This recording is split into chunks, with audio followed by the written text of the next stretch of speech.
Araba tompoko lamy, araba tompoko vavy. Akaparinina indray no alorananao ny mety tetry ny andro ho an'ny 3 andro avy, zany hoe ny alarobia, lakamisy ary ny zoma ho avy izao. Ny andrafitra ny mety tetry ny andro ao anatin'izay 3 andro mizesy zay dia ny tsioka malefaka, tsy ho drivotra malefaka, miovaova ary tsy maro toerana izy amin'iny ilaina andrefany ampovoan'ny tany manontolo iny, zany hoe mety hiteraka orana zay mety arahan-kotroka. Raha mikasika ny maripana kosa indray dia hiakatra tsikelikely izay maripana izay saika manerana nosy ho an'ny 3 andro ho avy.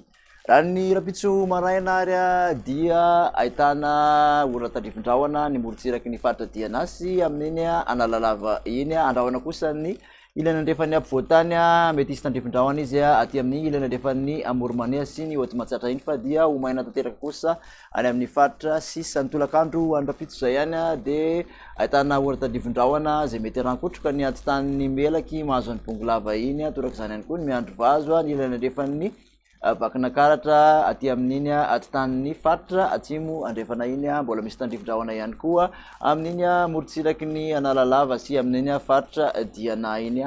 Omaina tanteraka ny ilaina atsinanany nosy manontolo mikasika ny vina maripana ho an'ny rapitso kosa indray dia manodidina ny 5 ka hatramin'ny 9 somary ahitana fiakarana kely aty amin'iny faritra Ampovoantany iny, 2 ka hatramin'ny 9 morotsiraka atsinanana ary tokoka 2 ka hatramin'ny 5 ny morotsiraka andrefany nosy. Ny mafana indrindra dia ny faritra atsimo andrefana sy ny faritra Menabe ho an'izay rapitso izay.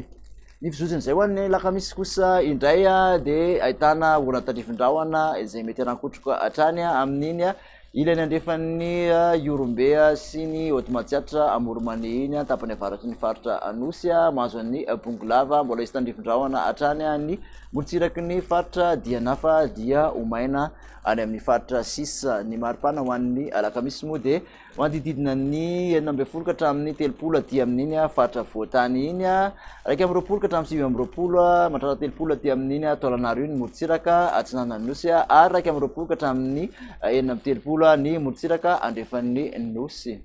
Raha ho an'ny toetry ny andro ho an'ny zoma kosa indray dia saika ahitana orana tandrivon-drahona zay mety harankotroka avokoa ny faritra Voatany manontolo mahazo aty amin'ny ilaina andrefana aty amin'ny Menabe sy ny faritra Melaky aty ary ny ilaina andrefan'ny faritra Boeny. Mbola misy tandrivon-drahona hatrany ny faritra Dianafa dia ny faritra sisa dia omaina kosa. Raha ny mikasika ny maripana ho an'izay zoma zay dia manodidina ny 20 ka hatramin'ny 20 aty amin'ny faritra Voatany, 20 ka hatramin'ny 20 hatrany ny morotsiraka atsinanana, 20 ka hatramin'ny 30 kosa ny morotsiraka andrefan'ny nosy.